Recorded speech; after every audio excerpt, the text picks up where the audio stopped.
홍콩 국가보안법이 통과됐다. 이번 법안 통과로 미중 관계가 다시 한번 안개 속에 갇히게 되었는데 미국은 중국에게 어떤 대응을 할까? 그리고 긴장된 미중 관계는 우리 경제에 어떤 영향을 미칠지 집중 분석해보는 시간 준비했다.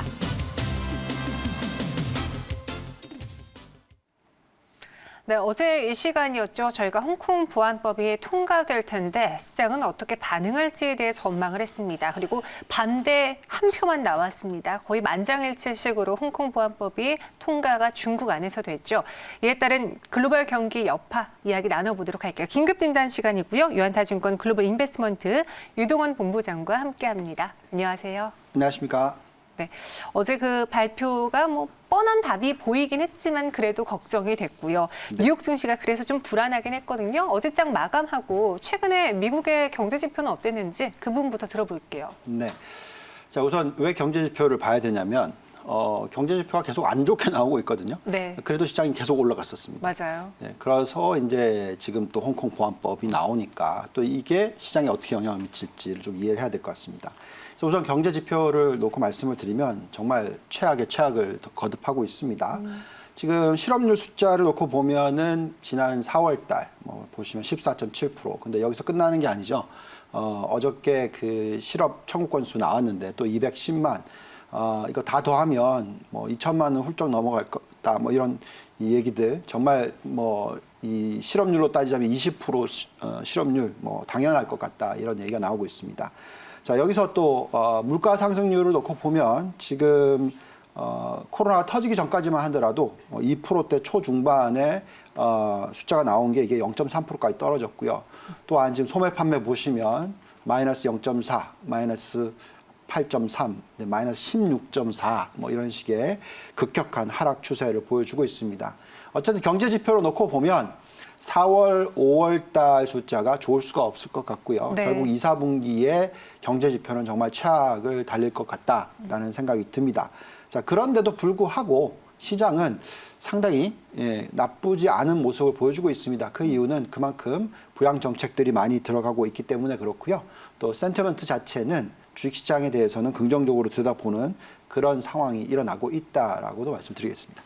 어제 사실 결과를 알고 홍콩 보안법이 통과된 걸 알고 뉴욕 증시가 개장을 했는데 네. 장중에 빨간불을 켠 시간들이 많았어요. 네. 경기 부양에 대한 기대 때문이었고 네. 그런데 반대로 막판에 이제 트럼프 대통령이 기자회견을 열 것이다라고 하니까 뒤집어졌거든요. 그렇죠. 장 흐름이 어땠어요? 네, 말씀하신 대로 거의 1% 이상 상승을 네. 하던 시장이었습니다. 그래서 계속적으로 홍콩 보안법이 통과가 됐는데도 불구하고 시장은 괜찮은 모습을 보여줬었는데 결국 트럼프 대통령이 뭔가 기자회견을 한다. 그래서 이제 오늘 밤이겠죠. 네. 내일, 그러니까 날짜로 보면 우리한테는 오늘 밤이고요. 예, 금요일 미국 시장 발표가 나올 것 같습니다. 그래서 우선 좀 이해를 해야 되겠죠. 홍콩 보안법이 정말 뭐냐. 그렇죠? 결국 이 내용은 뭐냐면 이게 전인대 개막식에서 이 얘기가 나왔고요. 네. 실질적으로 이게 전인대에서 통과했다고 해서 법이 통과된 건 아닙니다. 그냥 이 초안을 얘기를 하는 거고요. 내용을 보면 외국 세력의 홍콩 내정 개입과 국가 분열, 국가 정권 전복, 테러리즘 활동 등을 처벌하고 홍콩 시민을 대상으로 국가 안보 교육을 강화하도록 하는 내용. 결국 보면 요즘에 계속 자꾸 일어나고 있는 여러 가지 사태를 갖다가 무력 진입하겠다, 네. 진압하겠다, 이런 내용이죠. 그래서 결국 이런 내용이 나오다 보니까 불안불안은 합니다. 그렇지만 어쨌든 홍콩도 중국의 일부이고 네. 그런 부분에 있어서 두 체제로 가져가는 것이 이미 예견돼 있었었기 때문에 한 체제로 가지는 않을 거다라는 그런 기대가 있어요. 네. 그렇지만 어쨌든 간에 바꿀 수 있는 거를 만들었다는 거죠. 말씀하신 대로 전인대 대표단의 2,885명 중에서 단 한 명만 반대, 기권이 6명, 총 2,878명이 동의를 했으니까 만약에 진짜 하겠다 그러면 할 수 있는 거죠. 그래서 그만큼 어떻게 보면 카드를 쥐고 트럼프 대통령을 약간 위협하는 그런 수준으로 보시면 될 것 같습니다. 그에 따라서 말씀하신 대로 시장이 트럼프 대통령이 그럼 어떻게 행동이 나오냐, 좀 트럼프 대통령이 약간 한 발짝 뒤로 물러선다면 안 하겠지만 네. 이번에 나오는 모습 보니까 또 그러니까 당연히 시장은 좀 불안해서 지금 다우도 0.58% 빠졌고 S&P도 0.2%, 나스닥도 0.46%, 특히 중소형주가 많이 빠졌습니다. 2.3% 하락했네요. 네. 홍콩 보안법이 미중 관계의 뇌관으로 떠오르고 있는데 이에 미국 측이 또 어떻게 반응을 하느냐. 또 트럼프 대통령이 중국의 강력한 조치를 예고했잖아요. 네. 앞으로의 시나리오를 좀 미리 점쳐볼까요? 이걸 몰고 계속 벼랑 끝 전술을 할까요? 네. 말은 세게 할 겁니다. 네. 근데 대선을 성공하기까지는 어떤 액션을 취하지는 않을 것 같다라고 생각을 합니다. 어쨌든 지금 초안 보안법이 얘기가 나오자마자 네. 미국이 좀 강경하게 얘기를 했죠. 국무장관 명의의 성명을 내고 이 홍콩 반환 당시 중국이 약속했던 높은 수준의 자치권의 종말을 고하는 처참한 계산이다, 제안이다 이런 얘기를 했고 또 한나라 두 체제에 대한 미국의 평가에 영향을 미친다. 그래서 앞으로 이 홍콩 문제의 근본까지도 얘기를 했었고 또 홍콩에 대한 어떤 이 경제적인 혜택을 완전히 박탈할 수도 있다. 이런 센 얘기들을 합니다. 네. 자, 근데 그렇게 되면 정말로 양국의 충격이 큽니다. 무슨 얘기냐면 정말로 미중 무역 전쟁으로 간다라는 거잖아요. 그렇게 네, 되면. 그렇죠. 자, 그러면 지금 돈을 정말 많이 풀어놨어요, 양쪽이. 근데 이제 무역이 안 되면 효과가 없겠네요. 효과가 없다기보다도 거의 재앙 수준이 됩니다. 어떻게 되냐면 물가가 폭등을 하게 됩니다. 네. 물가가 폭등을 하면 중앙은행이 한 것이 다 도로아미 타불이 되기 때문에 정말 위험한 것이 되는 거죠. 그래서 섣불리 못합니다.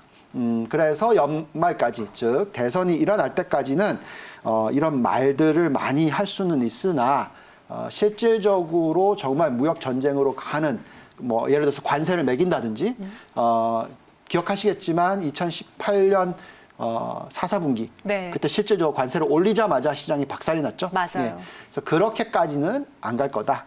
당연히 대선까지는 그래도 안 갈 거다라고 보십니다. 그럼 당근과 채찍을 한 손에 각각 들고 트럼프 대통령 분명히 이 카드를 썼다 저 카드를 썼다 반복을 할 텐데 트럼프 대통령이 쓸 수 있는 채찍으로는 어떤 롤들이 있을까요? 실질적으로 지금 네. 트럼프 대통령의 입장에서는 지금 12월 달 대선이 있어요. 그러니까 이 대선에 당선이 되려면 지금 경제 최악입니다. 네. 자기가 정말 일을 잘했다고 얘기했는데 결국 지금 코로나 때문에 최악이 됐고 또 증시도 정말 자기 때문에 증시가 정말 좋다 얘기했는데 아직 고점을 돌파를 못하고 있고 네. 그죠? 그래서 여기서 만약에 진짜 강력한 조치가 나와서 경제가 다시 회복을 못하는 모습을 보여줬다. 자, 그러면 증시가 또 다시 폭락하겠죠? 네. 그러면 이제 잘한 게 하나도 없어지잖아요. 자, 그러면 당선이 될 가능성이 제로가 되겠죠. 그래서 그렇게까지는 못할 거다. 대신에 봐라, 이렇게 할 수도 있다.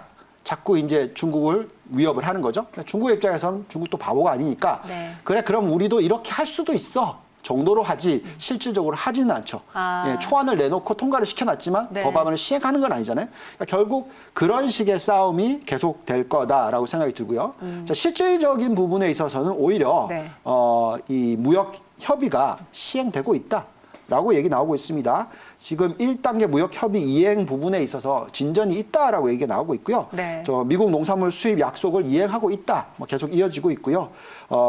결국은 양쪽이 다 칼을 뽑았는데 휘두르지는 않고 그냥 지켜만 보고 있는 상황, 여기에 계속 부양 정책을 쓰고 있는 상황이 되겠습니다. 여기서 이제 미국이 쓸 수 있는 카드로는 미국 내 거래와 중국의 자산 동결 제재 혹은 중국 공산당의 간부 비자 발급을 제한하는 그런 카드가 또 있습니다. 그리고 계속 이야기를 들어보니까 정말 막장까지는 가지 않을 것 같다라는 생각이 드는데 그럼 어느 정도의 액션, 다툼선에서만 끝나게 된다면 우리 시장은 붙이면 겪겠지만 최악의 상황은 좀 면할 수 있겠네요. 네, 그렇죠. 아마도 대선까지는 네. 실질적으로 경제의 가시화되는 부분은 무엇이냐? 부양 정책인 것이죠. 네. 그래서 지금 양쪽이 엄청난 돈을 퍼붓고 있습니다. 아시겠지만 금리 인하할 대로 했고 여기에 이 양적 완화도 계속 일어나고 있고 지금 대출 증가율을 놓고 보시면 두 자릿수 증가율이 일어나고 있고 또 예금 증가율은 정말 너무너무 높은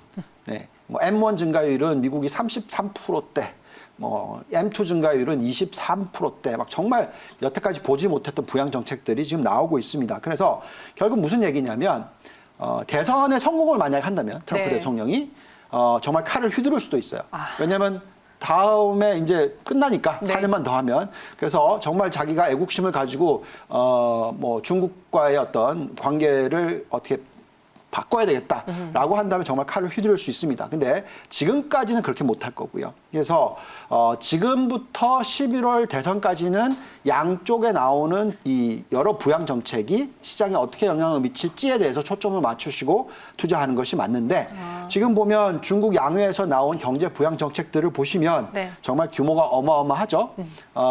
거의 GDP의 30% 이상. 그죠? 네. 그다음에 미국도 마찬가지입니다. GDP의 30% 이상 그리고 또 유럽 쪽도 지금 많은 정책들이 나오는데 다 그렇기 때문에 시장은 실질적으로 돈을 쓰는 게 더 중요하니까 네. 예, 위협은 아무리 해봤자 시장에 미치는 영향이 아니고요. 네. 말씀하신 것처럼 이러한 경기 부양책 때문에 그래도 시장이 많이 올라왔습니다. 경제 지표는 좋지 않았지만 그 앞으로의 기대를 하면서 주가가 먼저 반영을 한 건데 그럼 5월 동안에는 어떤 흐름 보여줬고 앞으로 6월에 전망까지도 같이 이야기해 주세요. 네, 그럴게요. 자, 5월 달에 다들 뭐 공포의 5월이다. 많이 올랐으니까 4월 달에 네. 그렇게 얘기를 했지만 실질적으로 결과는 지금 나스닥이 5% 이상 올랐습니다. 그리고 또 S&P가 4% 이상 올랐어요. 네. 그러니까 실질적으로는 5월 달도 시장이 나쁘지 않았던 거죠. 그리고 6월 달도 지금 여러 가지 위협적인 부분이 있고 좀 쉬어갈 수는 있으나 제가 볼 때는 이 유동성 부여만 가지고도 시장이 아직 더 갈 수 있다라고 판단이 듭니다. 지금 M1과 M2를 활용을 해서 시가총액이랑 나눈 숫자를 놓고 계산을 해보면 네. 과거에 거품 장세가 일어났던 2000년 3월이라든지 또 2007년 10월 달과 비교해 봤었을 때 아직도 한참 더 올라갈 수 있는 여력은 가지고 있습니다. 그래서 지금 현재 시점에서의 미국의 예대율을 놓고 보더라도 또 대출이 늘어나는 모습을 보더라도 이런 여러 가지의 이 유동성 지표와 부양을 쓸 수 있는 여러 가지 정책을 봤었을 때 시장은 쉬어갈 수는 있으나 대세 하락장으로 전환될 것 같지는 않다라고 말씀을 드리겠습니다. 네, 이렇게 긴급 진단으로 홍콩 보안법이 통과된 이후의 흐름을 짚어봤습니다.